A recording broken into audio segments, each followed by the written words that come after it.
Name, image, and likeness. The National Collegiate Athletic Association, or NCAA, has been making billions of dollars off of those three properties for a very long time. So today, let's take a look at what happens when players can share in that profit. My name is Joseph, and this is the Atlanta Journal-Constitution in context.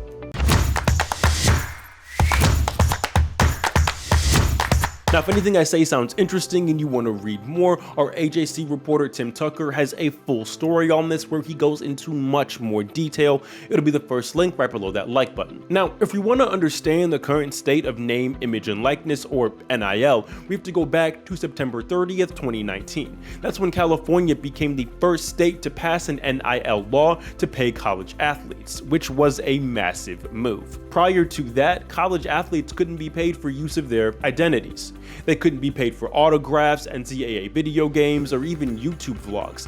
And the penalty for breaking these rules was getting your scholarship revoked or a suspension. For example, in 2010, former Georgia star AJ Green was suspended for 4 games for selling an autographed bowl jersey for $1,000. And in 2014, Todd Gurley was suspended for 4 games for accepting $3,000 to autograph memorabilia. Now, under these current rules, they could have made a lot more money with a lot less risk. So in response to this California law, the NCAA lifted its NIL ban in all states and said it would roll out new rules. But in 2021, due to antitrust concerns, those rules were delayed and we have not seen anything materialize as of yet. But what we have seen is 27 states enact some sort of law to help NCAA athletes get paid from NIL. So now that we are 3 years removed from this California law, what does payment for athletes look like? Who's being paid and how much?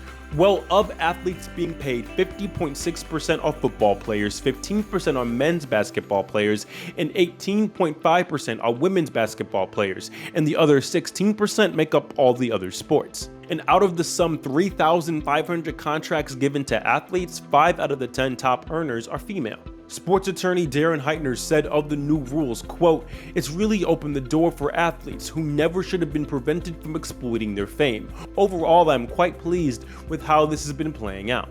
And there are a few different ways to assess how this has been playing out. Because on one hand, you have players being somewhat compensated for their efforts, wear and tear on their bodies, and the value they bring to the NCAA. But on the other hand, there is no national regulation for these payments, which means they can vary by state, university, or even sport.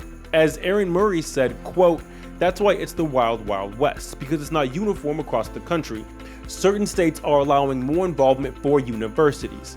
Without national regulation from the NCAA or the US Congress, there are programs that are in a sort of legal gray area. Because yes, players can be paid for NIL, but per NCAA bylaws, any sort of quid pro quo or pay-for-play scheme is still a violation of the rules.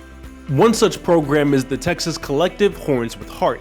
In December 2021, Horns with Heart offered Longhorn offensive linemen $50,000 in, quote, annual player financing to use their NIL rights to promote charitable causes. Furthermore, The Athletic reported that an unnamed schools collective had signed an unnamed 2023 football recruit to an agreement that could pay him $350,000 up front and more than $8 million by the end of his junior year of college in exchange for exclusive rights to use his NIL.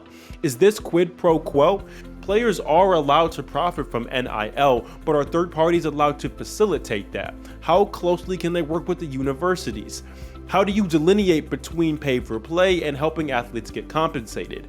Soon the NCAA will release what action, if any, they will take to answer these questions. But until then, we want to hear from you.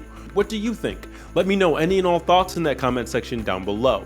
And hey, while you're down there leaving that carefully worded comment, go ahead and press that subscribe button if you haven't already so you never miss an upload. Go ahead and press the like button if you like this video. Share with somebody who needs to know the context around name, image, and likeness. But as always, my name is Joseph and this is the Atlanta Journal-Constitution in context.